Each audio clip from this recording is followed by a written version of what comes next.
The most dangerous part of an iceberg is the unseen part of it, the part hidden underwater, which is deeper, wider, and unpredictable. The Palestinian-Israeli conflict is like an iceberg, and many of us are like sailors, focused on the tip of the iceberg, on what we see, what we hear, and what we think. Your understanding, your opinion, or position on the conflict is either the result of the emotions triggered by what you see, what you hear, and your personal beliefs, or is based on your faith and religion.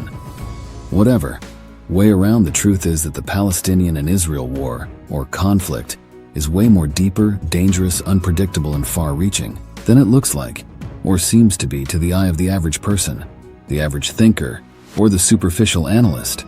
However, the most important question in everyone's mind is, when is this war coming to an end?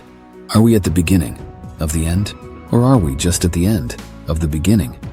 Well, the reality is that the war between Israel and Hamas is simply not a war fought in the name of freedom, right to self-determination, or the dream of a free and independent Palestine, a statehood, as it is claimed and seems to be. The conflict has been disguised and given intentionally a more conventional image through propaganda, in the mass media and social networks, to reflect the values and the right to freedom of all people, well knowing that these values are the aspiration of the majority of the free world we live in today, and that, therefore, this will make the conflict unanimously supported by the mass and legitimate in the eyes of all. And this strategy has worked, so far, but in reality, the nature, the purpose, and the motives behind this conflict are far more deeper, more complex, and miles away from being what it is promoted to be.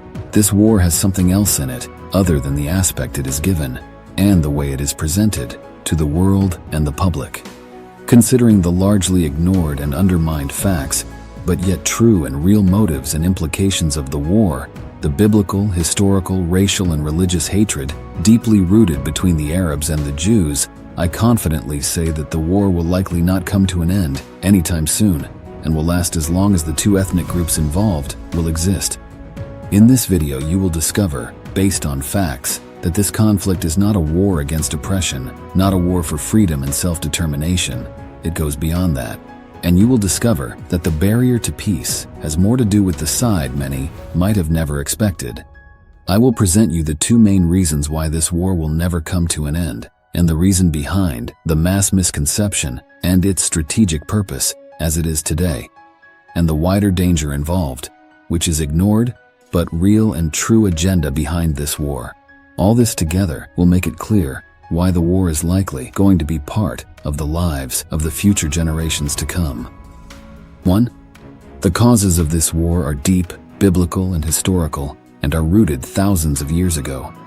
What you are witnessing and seeing in Gaza is a modern representation of a war between Isaac and Ishmael, the two sons of Abraham, through their descendants, to claim the inheritance of Abraham, and this starting with the dispute over the Holy Land, the land of Abraham. These hostilities are rooted from the time of Abraham and directly linked to Ishmael and Isaac. Isaac is the father of Jews in the 12 tribes of Israel. Ishmael is the father of the Ishmaelites, the 12 tribes of Ishmael, precisely the Arab tribes from which the early Muslims were descended. In fact, the Prophet of Islam, Prophet Muhammad, was a major proponent of this idea, claiming to be a descendant of Ishmael according to the Quran. Isaac, Abraham's son with Sarah, is the father of the Israelites, the legitimate son that God had promised to Abraham in the Bible, the one carrying the promise of God to Abraham, and the father of Israelites. Ishmael was born of Hagar, the Egyptian slave who lived in their home. He was conceived in contradiction to the initial agreement and promise of God to Abraham. God instructed Abraham to send Ishmael and his mother away, and they went to Mecca, Saudi Arabia. He became father of 12 children, the descendants of Ishmael, the Ishmaelites. Not all Arabs as a race are Ishmaelites. In fact, Arabs existed for thousands of years in Israel and Judea. For instance, the Nabatean kingdom was an ancient Arab civilization that ruled over parts of modern-day Jordan, southern Israel, Palestine, and northwestern Saudi Arabia From around the 4th century BC to the 1st century CE, they were not Muslim as they predated Islam. The Ghassanid kingdom was a Christian Arab kingdom that extended over vast areas of the Levant region, including parts of Palestine in the 6th to 7th centuries CE. Well before the Islamic conquests, there was already an existing Arab presence in the area beforehand, living alongside the Jewish, Christian, Samaritan, and other existing populations in peace. This changed, and hostilities started with the early Muslim conquest, which brought a new kind of Arabs, the Ishmaelites, the descendants of Ishmael, who invaded what is Israel and Judea, known as Palestine today. This is where everything changed, the beginning and the origin of what we see happening today. It all started with the Muslim conquest of what is Israel, which began in the mid-7th century, precisely from the year 634 to 638, when the Ishmaelite Arab Muslim armies from the Arabian Peninsula invaded and took control of the region from the Roman Byzantine Empire. The Muslim conquest of the Levant region, including Judea, known as Palestine today, was led by the Rashidun Caliphate, under the leadership of Caliph Umar ibn al-Khattab, who was one of the closest companions of the Prophet Muhammad. They invaded from the Arabian Peninsula, precisely from Medina, Saudi Arabia, where the Islamic faith originated, with the Prophet Muhammad in the early 7th century. After Muhammad's death in 632, his followers rapidly expanded their conquests outward from the Arabian Peninsula under the Rashidun and the Umayyad Caliphates. They invaded Judea or Palestina in 634 and in 638. After 4 years of war, the Islamic Caliphate, under Umar ibn al-Khattab, extended its dominion to Jerusalem and ruled over it. The Rashidun Caliphate greatly expanded Islam beyond Arabia, conquering all of Persia, Armenia, Egypt, and Cyprus between 637 and 654. The early Muslim conquest had two main purposes. The first and main purpose was the expansion of Islam, the desire and the duty to spread Islam. And this mission started 2 years after the death of the Prophet Muhammad. The secondary reason was the opportunities, territorial expansion beyond the Arabian Peninsula, where resources were scarce, was a more practical objective of the early Muslim conquests. The Arabs descendant of Ishmael began settling in greater numbers after the Islamic conquests in the 7th century. Some Arab Bedouin tribes migrated into Palestine from areas like Egypt, Sinai, Syria, and Transjordan, seeking grazing lands and economic opportunities. In the modern times, the Arab immigration to Israel and Palestine took a huge spike during the British Mandate. There was a notable Arab population growth in Palestine during this period, and which continued to grow rapidly thereafter. The immigration was largely illegal and unrecorded, making exact numbers difficult to determine.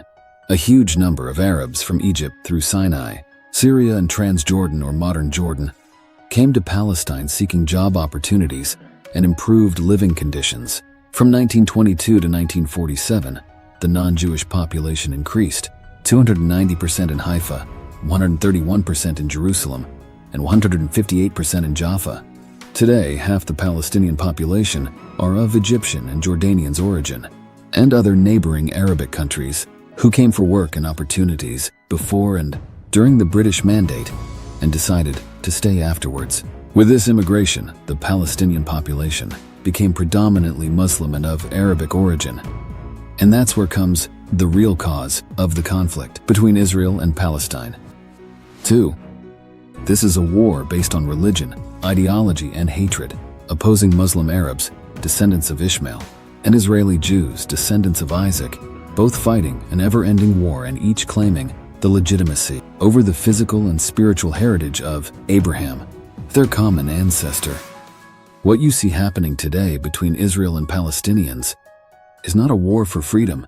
It's not a war for democracy, statehood, and the right to self-determination. It have absolutely nothing to do with that.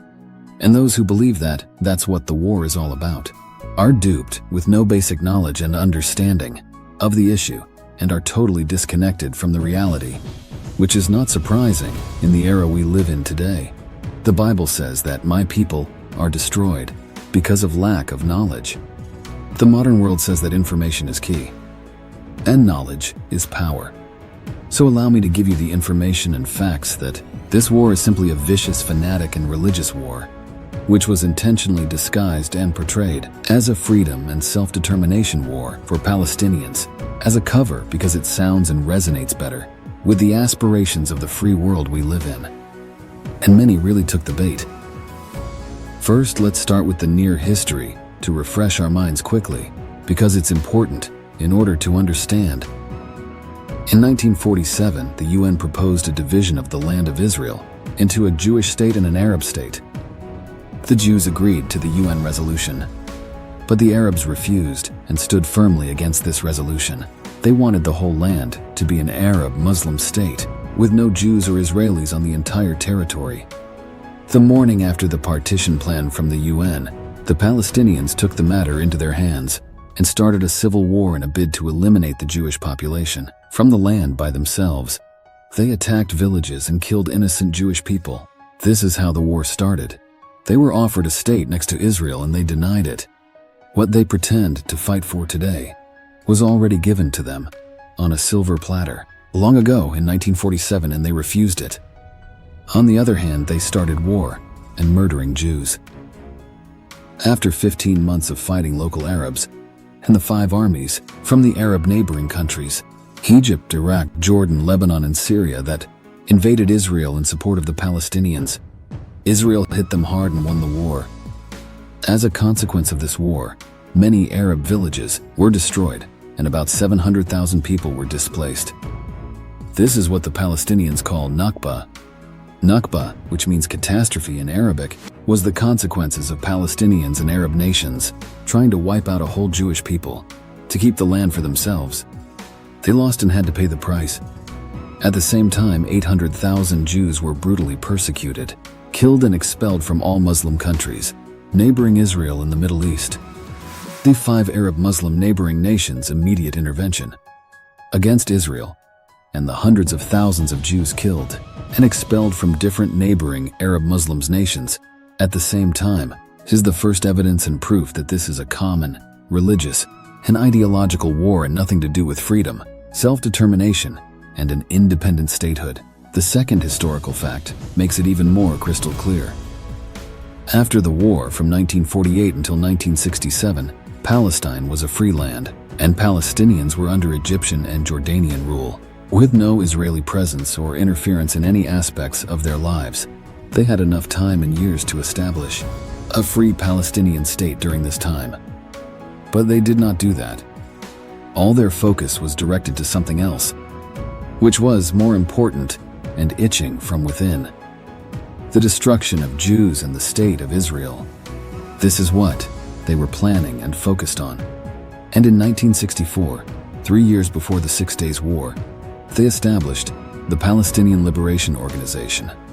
This organization sought to establish an Arab state over the entire territory and was advocating for the elimination of the State of Israel.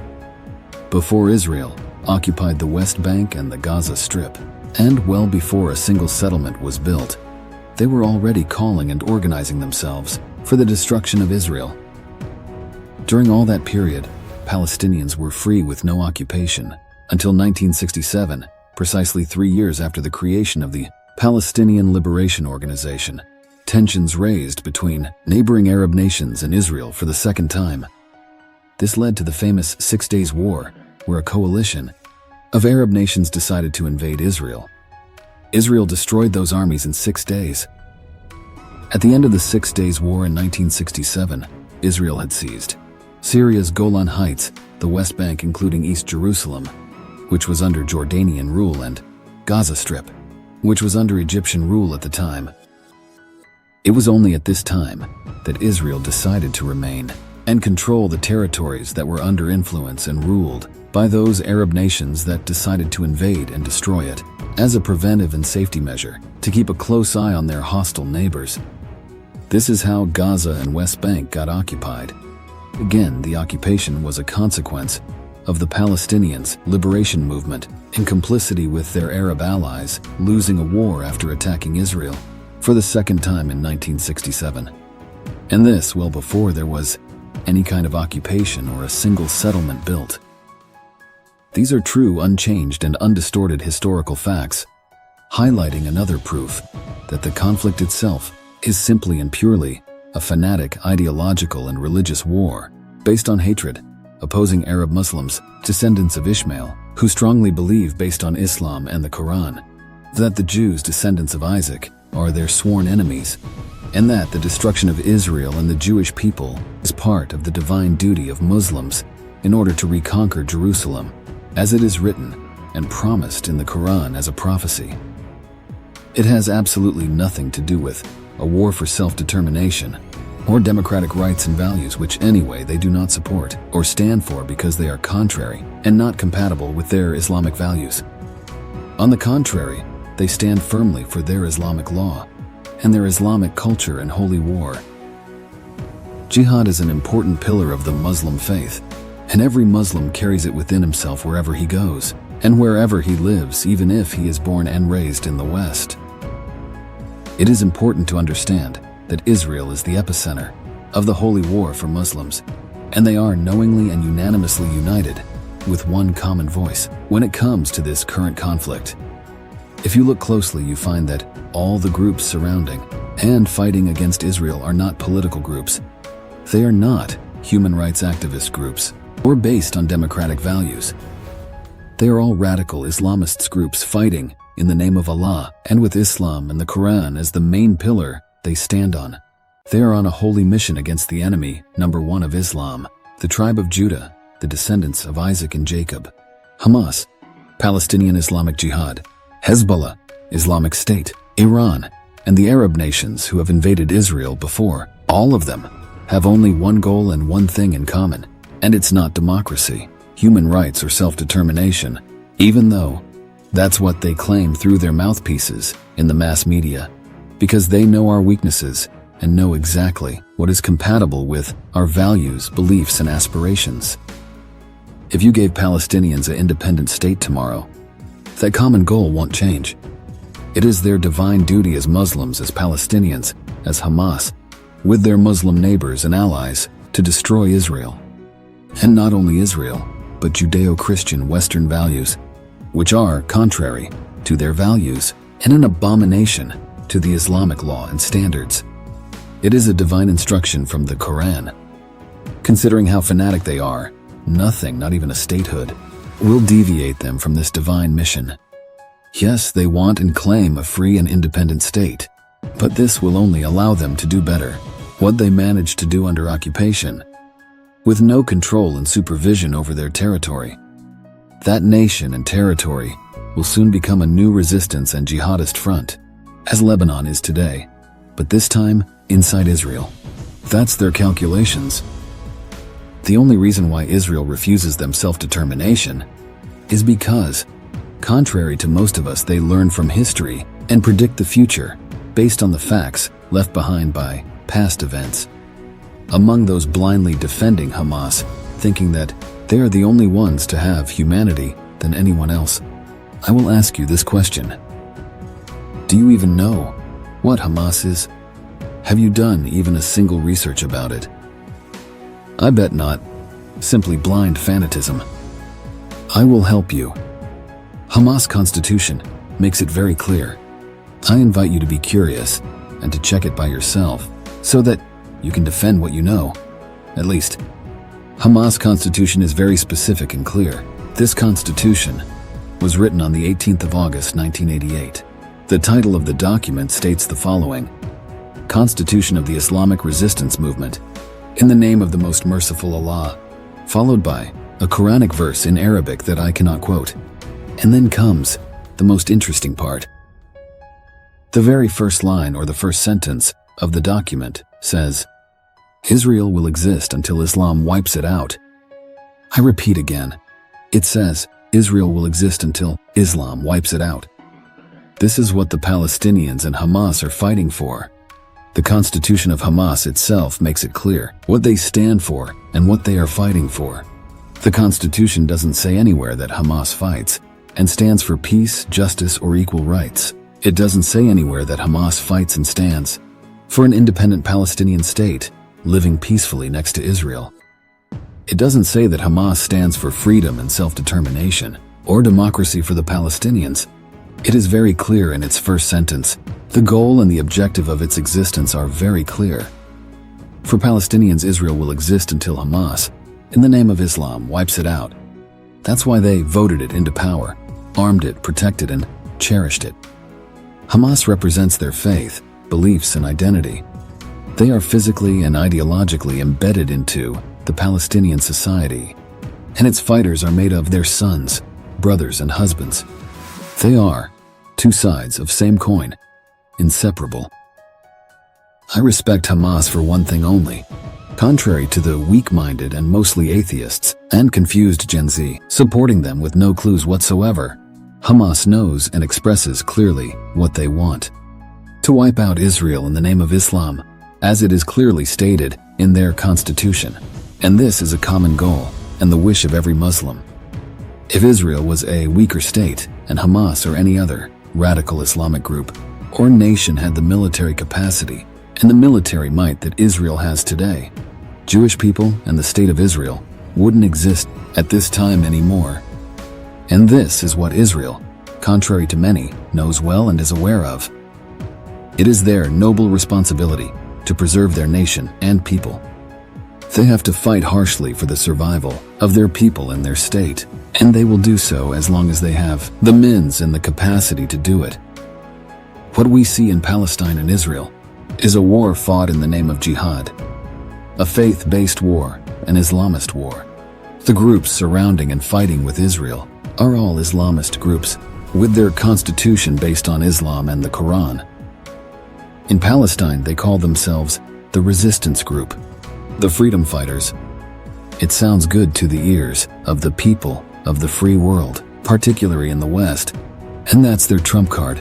But deep inside, the freedom they speak about is freeing the land of Israel from Jews, Christians, their holy sites, and take over the Holy Land. Jerusalem is the epicenter of jihad. Why? Because Jerusalem is significant and plays a crucial role in the Holy War. It is the main biblical city where Judaism and Christianism are rooted.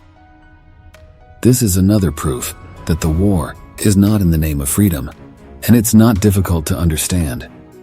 The so-called freedom fighters aren't really fighting for constitutional freedom, but for Islam.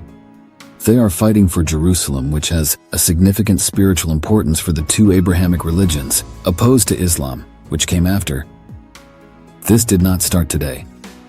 The Muslims invaded and colonized the land of Israel and claimed that Muhammad ascended to heaven from the exact spot where stood the Jewish temple before its destruction 700 years earlier. Quite strange, isn't it? The Muslims took the place, which was the Jewish holiest site, for 1,500 years prior to the existence of Islam, and made it their third holiest place. What made a Jewish holy site for more than thousands of years suddenly become the third holiest place of Islam and Muslims, miles away from where their religion is rooted and where their prophet was born? That was the spirit of their ancestor Ishmael at work. They had to come back at all cost and conquer the land where their forefather Ishmael was chased away from and claim it. And it is the same spirit still at work in them today, a spirit that is at the source of their religion, hostile to Jews and Christians and anything connected and descending from Isaac and Jacob. It is a continuation of the holy war that you are witnessing today in Gaza. Either you agree or not. Every deceased person, every victim of the war on the Palestinian side, be it a civilian or an armed fighter, is given the title of Shaheed or martyr, which precisely in the Islamic context and meaning refers to a Muslim who dies fulfilling a religious commandment, including jihad, and who goes straight to heaven. This irrevocably reveals what they are truly fighting for, the real nature and motives of the war. A religious war that will not end simply because Palestinians finally got an independent nation, which they already had even before occupation, but a war that will only stop or be paused for a period of time and resumed anytime they feel they are adequately and sufficiently armed to resume and try again. It is a divine mission, a divine calling of vital importance to them. This is what recent historical facts demonstrates and shows through different wars. They repeatedly started wars and lost badly, only to stop, re-establish themselves and resume. It's not difficult to predict the future from facts history has left behind on the way.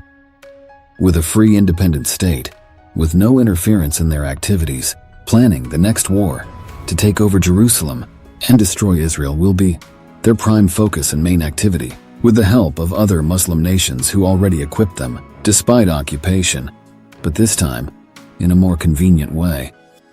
Jerusalem has always been the center of Jewish life. Palestinians turn their back on Jerusalem 5 times a day to pray, and face towards Mecca, where they come from and belong to. Jewish people pray towards Jerusalem, where they are from and belong to. It's just as simple as it is. Palestinians have the right to identify themselves however they want, but they don't have the right to reinvent or change history. In order to legitimate their claim upon the land, they desperately try to identify themselves as Philistines, the non-Semitic historical people who inhabited Palestine in the ancient times, but who are not genealogically connected and have absolutely nothing in common with the current Arabic population in Palestine. Philistines were of Greek origin. Such an assimilation is the most extreme form of acculturation. The history of the region is very clear. This is probably the most documented piece of land on planet Earth. The Bible itself talks about the connection between the land of Judea, Israel, and the Jews. The strong connection between the Jews and the land of Israel is undeniable. Thousands of historical books from the last 3,000 years write clearly about it. Archaeological digs found Jewish coins, Jewish texts, and Jewish artifacts ditching from a couple of thousands of years.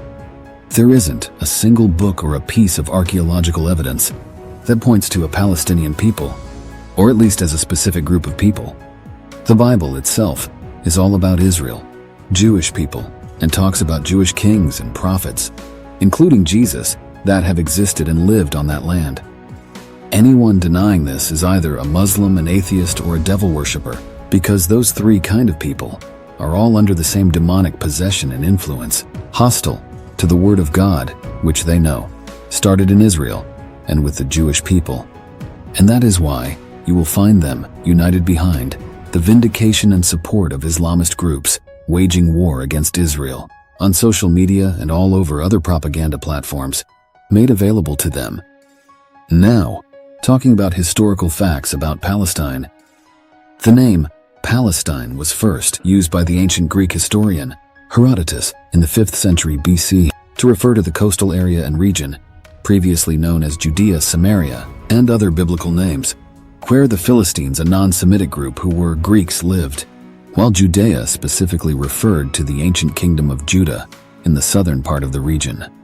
Palestine became a broader geographic term used by the Romans and others to describe the wider area that included Judea. The name Palestine appears nowhere prior to this change. The Torah, the Bible, and even the Quran, none of these ever mentioned a place called Palestine. The Bible does not use the specific term Palestine when referring to the region. It uses names like Canaan, Israel, Judah, and Judea based on different people and different kingdoms that existed there over time. The Quran itself does not mention Palestine even once, but mentions Israel and the Jewish people. The Quran frequently mentions the children of Israel as the chosen people who were blessed with prophets, scriptures, and a promised land in that region.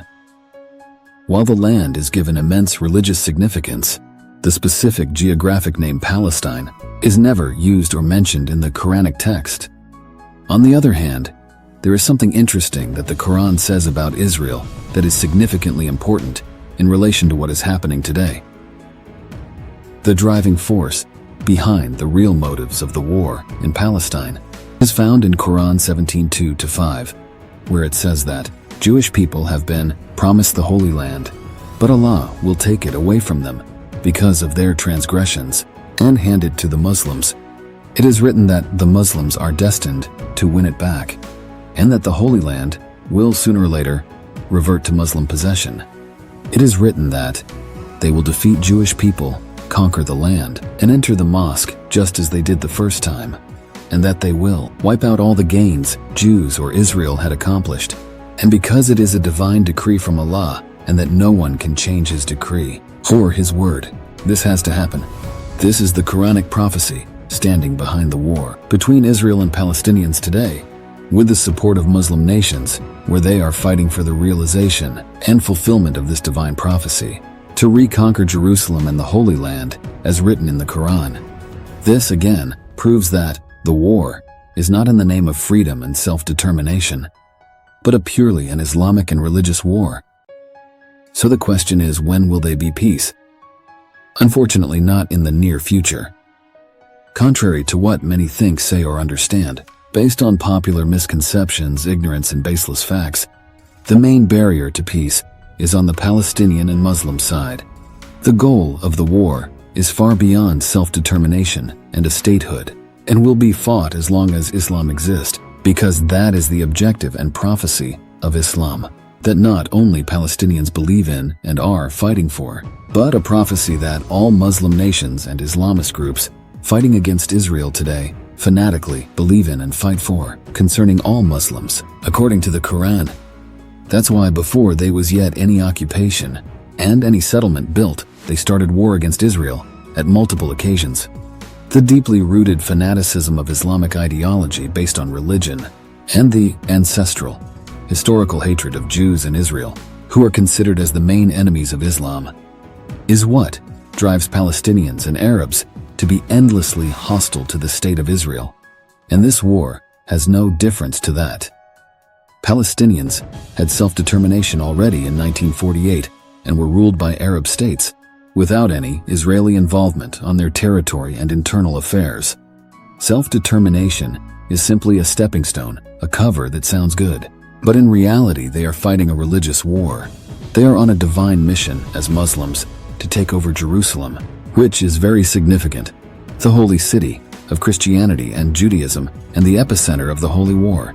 The Palestinian kept rejecting all offers made to them from 1947 till 2008, when Ehud Olmert, the Israeli Prime Minister, offered them the whole West Bank and East Jerusalem as their capital. Apart from that, they never accepted any agreement that requested from them to live in peace next to Israel since 1948 until today. They have always planned to destroy Israel well before there was yet any occupation and even a single settlement built. In 1948, they started a war in opposition of UN repartition of the land between them and the Jews. They also started the 1967 war, the 6 Days War, which they also lost and got consequently occupied. Today we tend to forget that they also started once again the current war that we are witnessing today. Israel did not wake up on a morning and decided out of boredom to occupy or make war to Palestinians. Israel simply and clearly has a religious, fanatic, hateful, endlessly hostile neighbor with whom they have to deal with. Palestinians are the most privileged refugees on the planet. They have received billions of dollars from the United States, European Union, the United Nations, and rich Arab nations since 1948 until today. What do they do with this money? Infrastructure, education, research. None. They kept investing this money in arming, training, and building underground infrastructures in order to kill Jewish people and destroy Israel.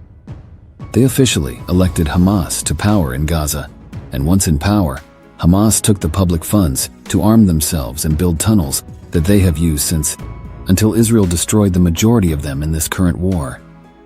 Another important question to talk about and clarify is this: why is there a massive misconception about this war between Israel and Hamas? Well, here is why.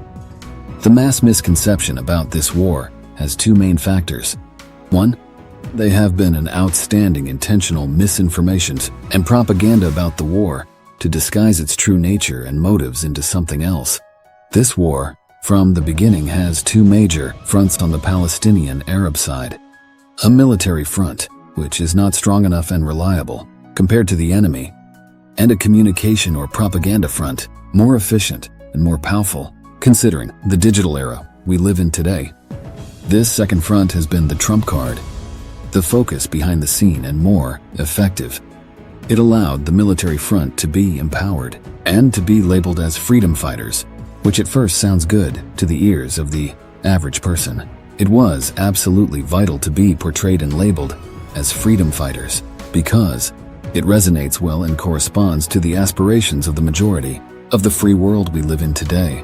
And the cause would be massively supported because freedom, the right to existence and to self-determination, is something deeply connected to the values of the free and democratic world and the aspiration of many people in the West, including the new generation. The second trump card was the victim card, being portrayed as being victims of injustice and ethnic cleansing, which affects positively the propaganda machine by impacting the public and the masses on an emotional level. The rhetoric on public and private medias had to be focused on women and children, hospitals as victims, minimizing and shifting the focus away from the armed Palestinian fighters who started the war and holding hostages. They became forgotten, non-existent, and simply referred to as freedom fighters, which in other words makes their cause and actions legitimate. The propaganda machine made everyone forget about who started the war in the first place and took the focus and attention elsewhere. The factors and characteristics of the Western societies, who are of course the main target of this mass misinformation machine, was meticulously scanned, and the new liberal generation, mostly connected on the internet through social media, became a main target. The emotional response of the masses to the adopted rhetoric of ethnic cleansing and selective visuals in the mainstream and alternative media, including social media, have been extraordinarily used as the trump card and main strategic weapon of this war. But why was this communication and propaganda campaign so successful? This brings to the second point, which explains the reasons behind the success of this propaganda campaign. 2. Ignorance and changing factors in the West. The propaganda machine in favor of Hamas and Palestinians has impressively worked so far because of the ignorance and changing factors affecting the Western society. To get a proper judgment of a situation or a problem and eventually try to solve it, or take a stand or a position, you need first and foremost to understand the problem. In this case, the problem and the deep cause of the war is based on something that the Westerners do not understand anymore or any longer today, and which is religion. Yes, religion. And that's why they have been outsmarted and intentionally sold something they understand better through propaganda precisely focused on freedom and in agreement with their cultural liberalism. They blindly took the bait because they can't see and understand anything other than freedom and liberalism. The Western society has been victim of self-deception and are totally distracted. They have grown to become a so-called godless society with atheism, unbelief, anti-Christian and anti-God movements springing up like mushrooms in this century, and got worse in the last decades among the new generation. They ignore that religion, either they like it or not, is part of the reality of the world we live in, shaping and affecting current and future events, socially, politically, and economically. Whatever stands against God, religion, the Bible against Jesus or the Jews, they are quick to harshly and blindly stand behind it, to back it up, no matter what it is. This is what they are doing today with an evil ideology that is against who they are and their own civilization. Out of deception, confusion, and ignorance, even though they will claim to be the most advanced, free, and civilized generation, today they are being used against themselves and against the values they stand for without even knowing. They cannot see the reality which is in front of their eyes, that the conflict against Israel and Jews is purely religious, stands for Islam and Jihad. They are so hateful, demon-possessed, with evil intentions, that they intentionally turn a blind eye to the history in front of their eyes, which is clearly written and recorded about Israel, the Jewish people, and the historic connection they have with their land. They don't know and don't realize the depth of the problem. They don't realize that their own Judeo-Christian civilization, their own identity, that they are standing against today, is the one at the basis of their so-called freedom and democracy. They are pushing, feeding, defending, and empowering an ideology that is based on Islamic law and not on liberty. God said that His people will perish because of ignorance, lack of knowledge, and understanding. This is what is happening today, particularly in the West. Their religion has become democracy, and the Constitution their Bible.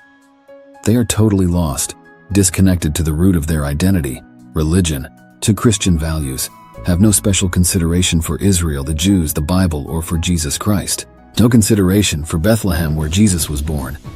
For many of them today, Judeo-Christian religious and historical sites have no significance and are just like Disneyland or any other place in the world. Israel is the epicenter of Jihad, the holy war for all Muslims. All Muslims believe in Jihad, a war against the infidel. The infidel means everyone who is not Muslim and who does not worship Allah and who does not observe Sharia, the Islamic law. This means including all those who are blindly standing in support of their war and ideology today. They carry it in their hearts because it's an important pillar of their faith and religion, and this is what they are fighting for in Gaza. All Muslims are united when it comes to this issue, with one voice, one opinion, and one faith. But the Western Judeo-Christian civilization is divided and have become a completely deceived, lost, and confused civilization. The Muslim holy war has its epicenter in Jerusalem, and after that, will have to come to your democracies at your doorsteps. Because that is the final goal of Islam and the basis of its teachings, to expand in all directions and conquer the world, starting from Israel and Jerusalem. The Jews, contrary to most of us, are well aware of this, and are still awake and strongly connected to their roots, culture, and religion. They have not grown to be confused and deceived as the Western Christian democracies, who are ignorant, totally disconnected to religious realities of this world, with no understanding whatsoever, with no clues about this conflict, and who are mostly Western atheists. Anti-religion are the first in their deception to stand and to support a religion-based war, and first to legitimate Hamas and Islamists' actions to push its propaganda, protesting, singing, and shouting statements. They do not even understand the meaning and their implications. When the Muslim Arabs say free Palestine, they don't mean a free and independent Palestinian state living in peace next to Israel. That's where the understanding of the ignorant and the average person is misled. What they mean and want is a Palestinian state that replaces Israel and the Jewish people with a Muslim caliphate and an Arab Muslim population. That's why they say from the river to the sea, and many out of ignorance repeat it as a protesting slogan without even understanding what it means. Those at the origin of it understand what it means among themselves because it's a coded slogan. And this is the danger of ignorance, the danger of refusing to face the reality, to open one's eyes before there is a point of no return. It is vital to have a critical analysis, thinking, and approach to what is happening in Israel and the world today. Because what is happening in Israel will have an impact on the world, and mostly the Western world. The rhetoric, misinformation, and misconception behind this war has to be meticulously analyzed. We should not consider people's personal views and opinions, but to see what history clearly says about the region of Israel, to understand the religious implications and hostilities among the two opponents, and see clearly through the real motives behind this war, without relying on mainstream media and other sources used as propaganda tools to polish this war and make it appear as what it is not. The danger is to only focus on this war as purely a freedom and self-determination war, and to stay trapped in that rhetoric until we realize too late that it was actually about something else, something that we ignored or missed the whole way, something that needed more efforts in digging to understand, to uncover and expose. Now, speaking about the real motivations and the truth behind this war, it is very important to know and to be aware that the Islamic holy war, Jihad, is a reality, and it is fought from different fronts and different angles. It is a war that has the agenda to proliferate Islam all around the world, through violence and war in certain cases, but also through other pacific and strategic ways, such as propaganda, mass immigration, occupying in mass certain key target areas around the world, mostly Western countries. integration in those societies, accessing social and political careers, to access key decision-making positions, sensitization, dominating and changing rules, slowly but surely. In the Western Christian democracies and societies, it is already happening today. Contrary to Muslim nations, religion plays no key role in the Western politics and society, where unbelief, atheism and rebellion has been flourishing for decades. Western politicians take oath on the Bible, just symbolically, when elected, but you will never hear an American general, a Western diplomat, or politicians publicly speaking about spreading the word of God around the world. In the Muslim world, it is totally different, the opposite. Politics and religion are one. In fact, every aspect of their lives is connected to their religion. Their military, geopolitics, and expansionist ambitions are all deeply connected and indivisible to Islam expansion because they are called to bring it all over the world, starting from Israel, the Holy House, and then the Western democracies. This is a generational life goal strongly engraved in their religion and faith, the essence of who they are as Muslims, a divine calling and mission. It is actually deeper than you will ever think or imagine. Considering how fanatic we all know they can be, it is important to research and understand what they really stand for and fight for, because it is the reality of the world you live in today.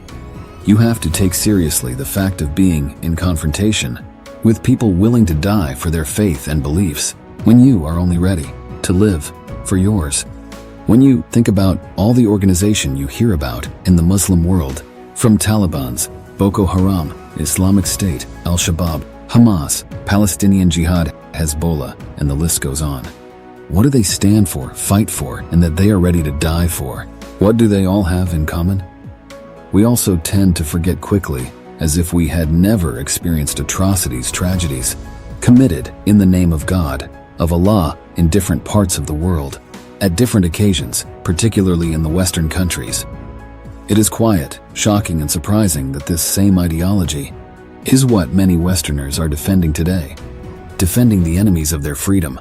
Is it only out of ignorance, or is it a self-destructive evil spell taking over the West? The Bible has warned us that there will come a day that all nations will rise against Israel. And it is happening today. It is pushed and fueled by two kinds of people: the Muslims and the flourishing, atheist, neoliberals, godless societies, who both have the same Antichrist, same demonic spirits, and same deception, working in them with the same objectives. Finally, remember, the Word of God says in Hosea chapter 4 verse 6, "My people are destroyed for lack of knowledge. Because you have rejected knowledge, I will reject you. And because you have ignored the law of your God, I will also ignore your children."